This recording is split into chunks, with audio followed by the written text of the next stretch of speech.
Hello, my little goblins. I'm here. And I just want to show you a new deck that we're playing today. It is Adventurer Dragon Link.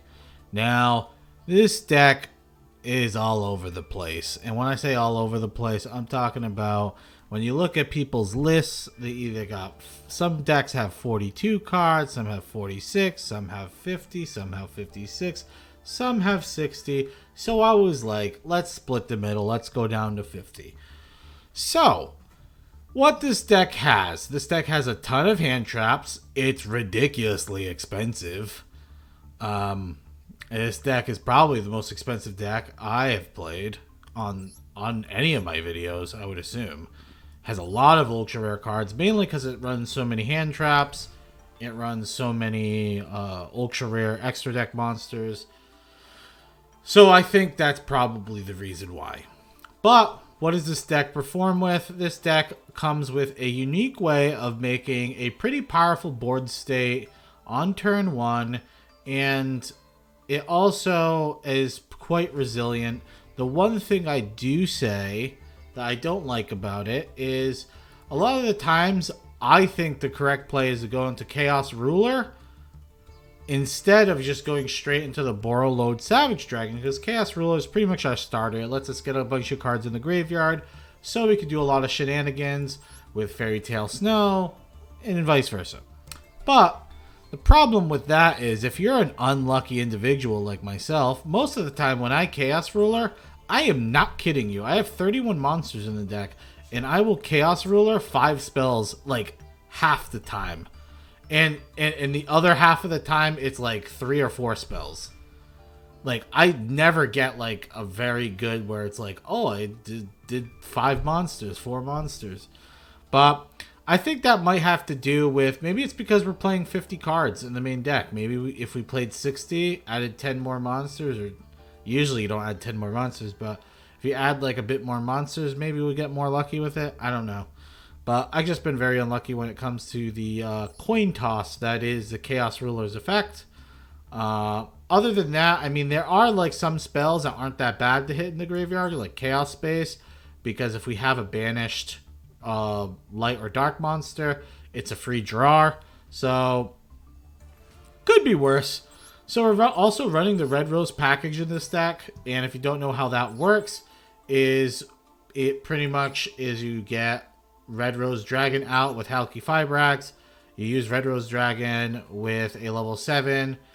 You sometimes explode a Rocket Dragon if we have a quick launch, but a lot of the times it will be Wandering Griffin Rider that will go into Baron de Fleur, and then this will also let us get special summon Rox Rose Dragon to the field, and then Rox Rose gets a Basil Rose Shoot, and that lets us Link climb into some cool plays. Now, the Link climbing could go into a Heretical Seal of the Heaven, which is a very good card, and it could also go into Apollousa. So, I will say this, if you're playing in Diamond, I don't think you go into Apollousa often, because sometimes you have to spend cards to just fight through hand traps most of the time, because everyone's playing like 50 hand traps in their deck. So the games you're going to see are going to be all like hard fought diamond games.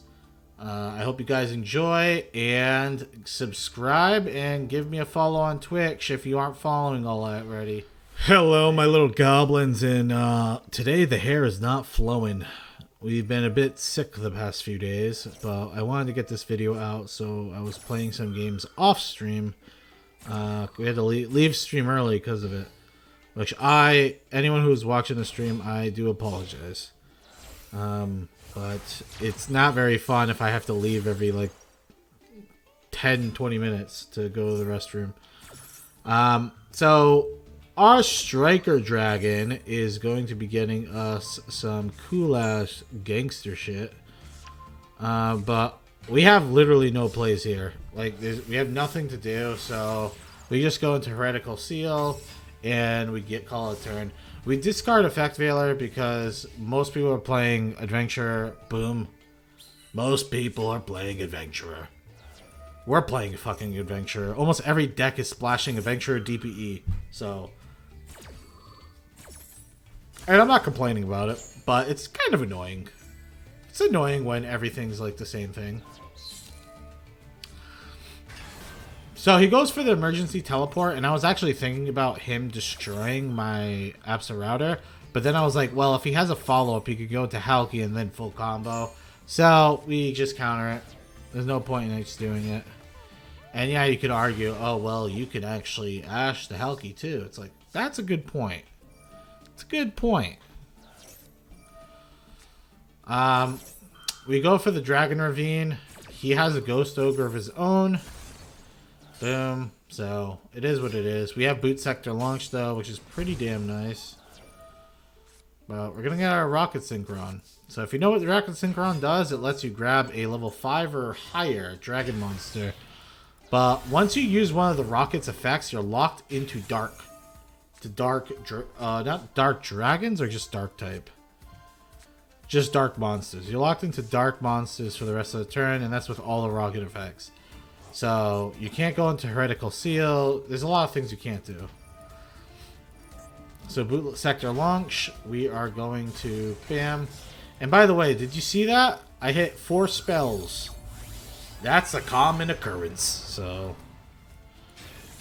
we go into Borreload Savage, and then we pick up our Heretical Seal, and we are Gucci.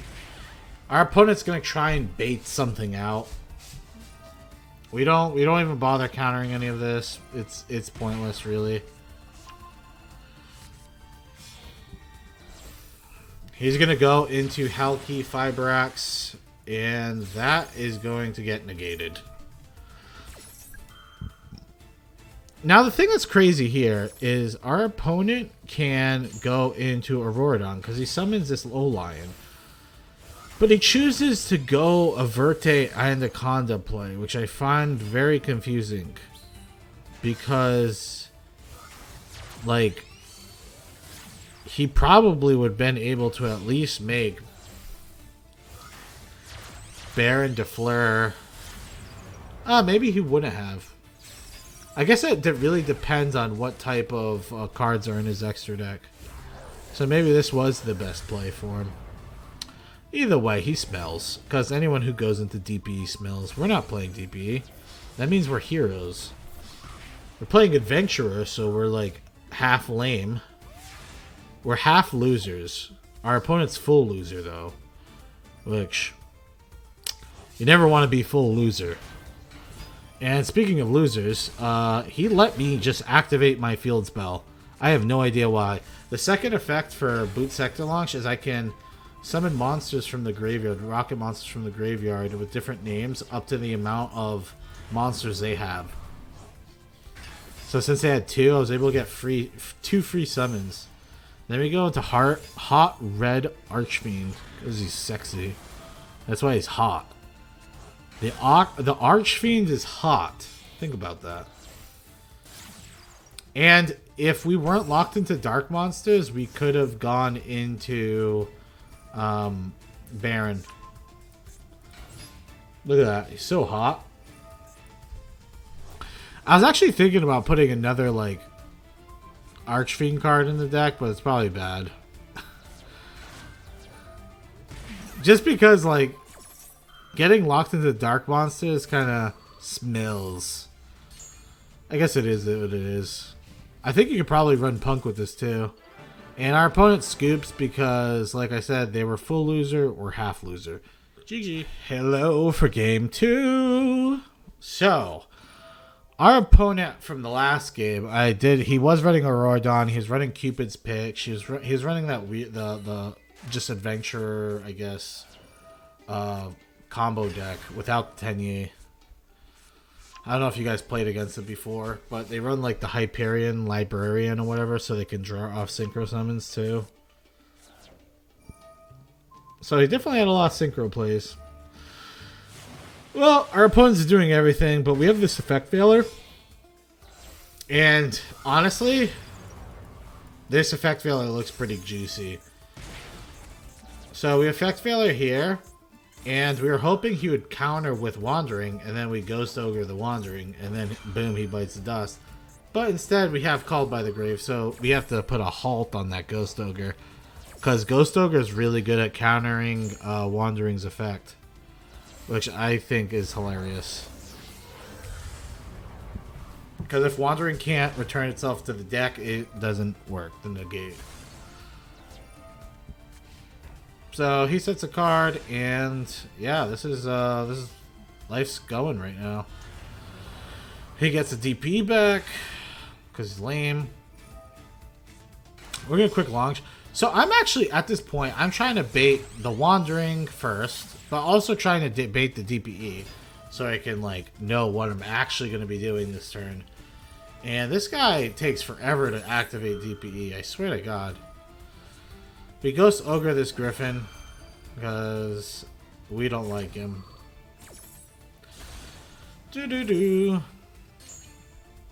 Our opponent is Mocha. Moku? Mocha. Monka. Monka-esque. That's what I'm going to call him. Monka-esque. We summon Exploder Dragon. We go into Chaos Ruler. Remember, I don't think we've used our... yeah, we did. I'm pretty sure we used our normal summon this turn, right? We had to. Yeah, we definitely used it. Well, we hit Ghost Ogre and Nibiru, so we'll take the Ghost Ogre. That's pretty solid. Now we summon the White Dragon.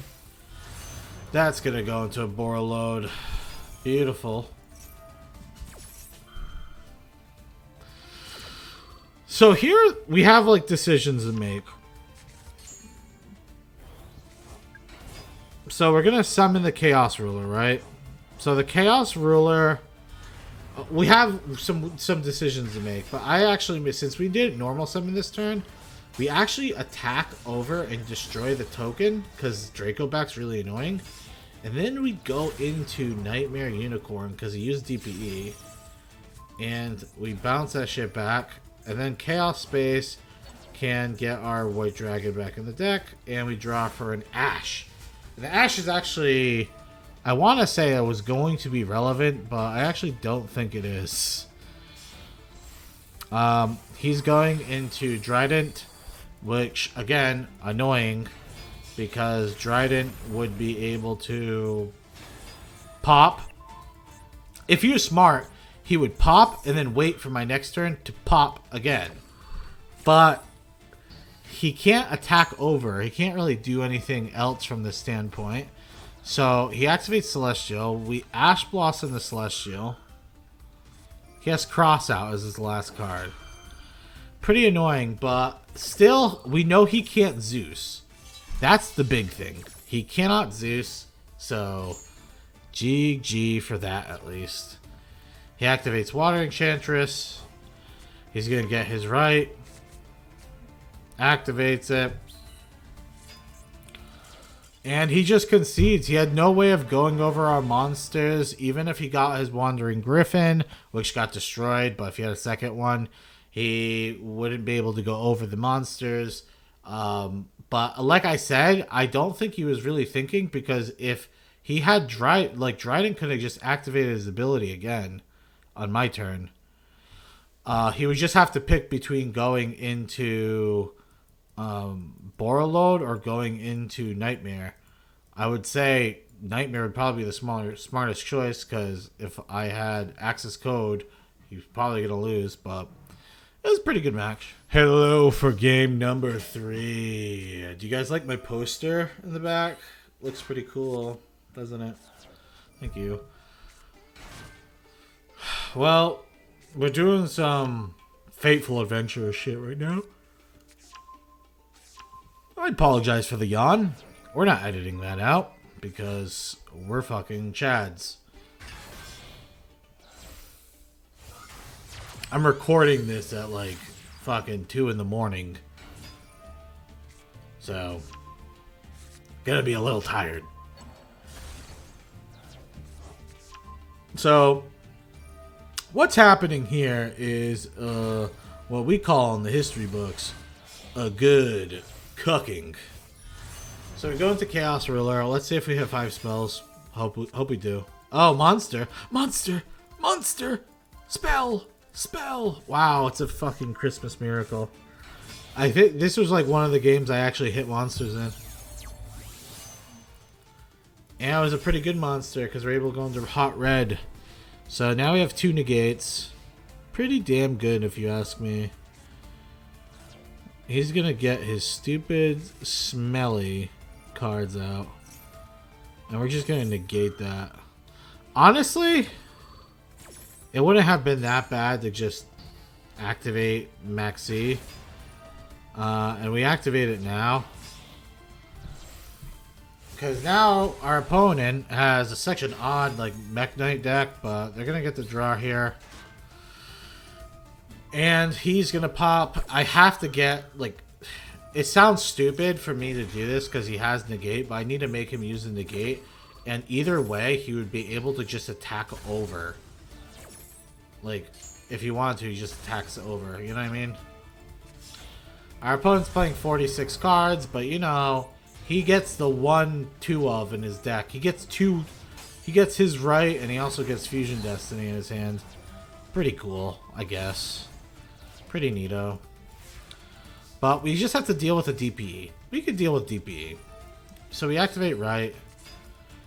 Our opponent just activates this shit immediately because he has autism. I don't even want to say that, but you kind of get what I was gonna say. I'm trying to calm myself from saying stuff like that because I most likely have it as well. So I haven't been diagnosed, but pretty sure it's there. Alright, so we just shalopped our opponent for a fuck ton of damage. We go into Heretical Seal. And I think that should be GG. But we are going to maxi this. And he crosses out that. Which I always find cool. Every time I get cross out designated, it just makes me feel good inside, doesn't it? The DP comes back. We activate Heretical Seal. We negate the card. Bounce it right back. Send it right back to the deck. We don't have to worry about that. And the one card he draws is the freaking rights. So he's going to be able to draw 2 rights. Dude, it's so crazy how lucky some people get. Isn't it? He naturally draws 2 rights in his deck. Oh wait, the other one was a Water Enchantress. Oh well. It's still pretty lucky. So this might be a loss. Unless we're gonna be a hero.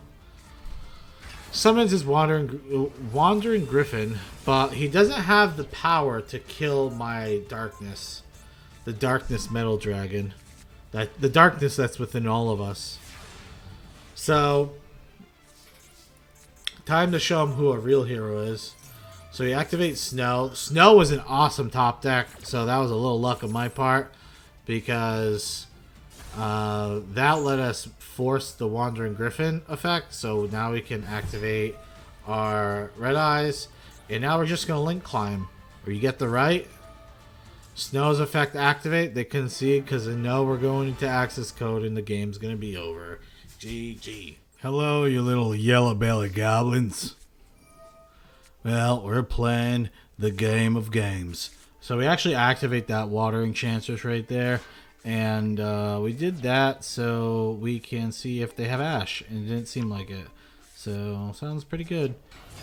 We're going to go. As much as I do not want to get rid of Snow, we had to get rid of Snow so we can progress the board. So, sadly enough, that's just life. We're going to play the Griffin just in case they have Nibiru. Really don't want to get messed up with all that. Striker Dragon's going to activate. And we're going to be able to get our White Dragon. I was actually thinking about putting 2 White Dragons in the deck because it's a lot easier for us to summon. We're going to banish, and then we're going to use a Chaos Space to put Black Dragon back into the deck just so we have a discard outlet. I want to keep the Nibiru because we don't know what our opponent's on. And it's a pretty powerful effect. So, why are we using Romulus? Romulus lets us get our cards. So, how does it do that? Dragon Ravine, you pick a card, you send Absa Dragon to the graveyard, and it lets us get Tracer. And then we can go into Boot Sector Launch. Now, we could have normal summoned Tracer, but you can't use Tracer's effect when you use Fateful if it's normal summoned. It has to be special summoned. So just remember, if you're using Adventurer, you cannot use normal summon effects after you use the right. So Tracer's going to get that pop. We had to use the Wandering Griffin, unfortunately. So that means we only have one negate, which makes me feel way happier about this Nibiru. So our opponent is going to go into Incredible Ecclesia. Now I'm going to max C because I have a negate. So if he tries a called, which he is, we have a negate for the called. Because honestly, there's no way he kills me, right? If he's playing Sword Soul, there's no way he kills me, or very low chance he kills me, and I get to draw into my other hand traps, because I have no other action in my hand besides Nibiru. So I'm like, okay, because Maxi is lethal against Sword Soul, because you draw. Look how many cards I'm drawing from it. It's insane. Yugioh comes out. Look at this. Now I have Ash. I'm not going to Ash any of that because that's shit to Ash. Like, never Ash the Moye. Like, please, like, rarely Ash it. Like super rare Ash it. So, since we used our negate, now we're going to Nibiru. Because if they go into Baron, it's going to be impossible to get the Nibiru off. He goes into Taiye. And then he's going to go into Boxia. But we're not even afraid of Boxia. You know why? Because we're going to top that Ghost Ogre. So when Boxia is going to try and use this thing to pop back and bring back a worm, we can Ghost Ogre it and it's over. There's no way he can do anything. He sees it and then he concedes. GG. And we're here with the fourth game. In the final game. Oh, and we're here. So we go into Striker Dragon. Start off. Really, it's pretty difficult to understand what happens here. And then we're gonna go Quick Launch, and then we pop. We get the Rocket Tracer, and now we're going into a Special Summoning Frenzy. Now we go into Chaos Ruler. Let's see if we hit. Mamma mia, we hit. It's all over. Oh, actually, this is a really good hit.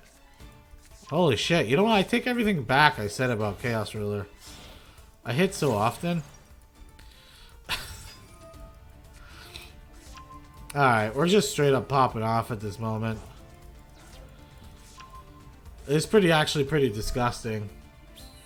I don't know if I could show this on YouTube. I don't think they allow feats of this domination on YouTube. It's pretty gross though, isn't it? You're gonna get the Draco back. Get the Wandering Griffin out there. Go into Borlode Savage. And we're gonna have Imperm and Ash. Sign me up. Pot of Extravagance. We're gonna Ash that. We're gonna Ash that shit. Because we don't like it. Oh. And then we get Lava Golem. And I checked this guy's deck list. And he only had one fucking Lava Golem, dude. He had one Lava Golem in the whole fucking list. And he top decks it. He has it in his opening hand. What are the chances of that? So we popped the Fateful Adventure because we wanted to get Roxroad's Dragon so we can go into Baron to Flare first turn. We're going to pick our opponent's board up. We take 1,000. We go right into Baron. He activates Summon Limit. We're not countering that. Who cares? We have 6,000 on board already. He activates Hunk Hero. Not countering that. We don't give a fuck, dude. Get angry. I'm swearing now. Now we pop it. Get our Water Enchantress. Discard Water Enchantress. Activate it. And our opponent concedes because they're a little bitch and they can't handle it. We still had a negate, and we were going to put another one up. All right, recap my Familia. I'm going to call us the Fatzoid Familia because I've been watching an anime about Familias, so I feel like that's kind of accurate now. So, this deck, how did it perform? Well, I'm going to tell you right now, the beginning of me playing this deck, I lost pretty much like 7 to 8 games in a row. Maybe even more. I probably lost like 7, 8 games in a row. Maybe 10 games. Mainly because there's multiple reasons. I was losing every coin flip and I had to go second with this shit. Not very fun. I can tell you that right now. This deck is not meant to go second. And when it does go second, you can fight through some boards, but like I said, there's no sideboard. There's no sideboard, and we're not running Droplet. We're not running any going second cards. And even if we were, we're running 50 cards in the deck. Like, pretty low chance of even getting them. Unless it is cards that are useless, like White Dragon and Black Dragon. We will draw both of them before we ever draw a Chaos base. So, that's that. I think the ratios on the cards are good. I just think, personally, I'm unlucky. But I think if other people were playing it, maybe they wouldn't be unlucky. I think the ratios were fine. One thing I will say is the deck seems pretty good, but it's still missing something. And I think that something is Boral and Dragon as like a super big payoff. So when we end up getting Boral and Dragon, I think that's going to help the deck out tremendously. I think the deck is in a pretty good spot though right now. If I actually had to rate it, I would say I'm going to give it 3 scales now, okay? I'm going to give it 3 scales. I normally give this stuff 2 scales, but on a difficulty standpoint, 1 out of 10, I'm going to rate this deck a 10. Yeah, I'm going to rate it a 10. You know why I'm going to rate it a 10? Is because there's 600 different moves that you can do turn 1 depending on what your opening hand is. And they're all different, and being able to see what you can do with each turn and trying to maximize the value out of your turns is crucial. And then on top of you trying to figure out what your game plan is, you also have to factor in what your opponent has, which it sounds like every deck in the game, right? But this deck has way more options than every other deck, and sometimes more options can lead to people being confused. So I will say it took me a while to get, not a while, I would say like 10, 15, I'd say like 10 games it took me of just losing at rank to really understand, okay, this is how you kind of navigate through the deck. Am I a master at it? No. Am I personally going to be winning a Nationals event with this? No. Am I personally going to be winning like a Decade Master Duel tournament? No. If I play this deck a lot more, I could probably do well in a tournament with it. I think the deck's in a good place. I just think you need to learn how to play it, and the only way you're going to learn how to play is actually like playing the deck out. Like you can watch combos on YouTube or listen to combos on YouTube all the time, but that's one thing. But that person you're listening to, right, is not going to be in your ear saying, "Oh yeah, you have this in your hand, do this." You have to figure that out for yourself, and that's kind of why I'm giving it such a high rating on the difficulty meter. Now, for power level of the deck, I'm going to say it's a 9 out of 10. I think it's the first 9 I've given so far. Maybe, no, it's not. But it's the first 9 in a while I've given so far. And it stands up to the test of time. It's extremely strong. The end boards that you can make are very annoying to deal with. And if your opponent deals with them, the deck has good bounce back. Like, I can go to my turn and feel like I still have a chance of winning. So, and if I had to give it a tier rating, because I know some of you guys like tiers, it's not a tier 1. I would not say this is a tier 1 deck. It's in the contention of tier 1.5, I think, when you get Boral End. Right now, I think it's a solid 2. I think it's solid tier 2. So, do with that well how you may, and please, if you enjoyed the video, please consider subscribing. It helps me out a ton, and I get to do more videos. I'm going to try and do a lot more videos coming up. I just have to figure out what that schedule is going to look like. But until then, I'll see you guys in the next one. Goodbye.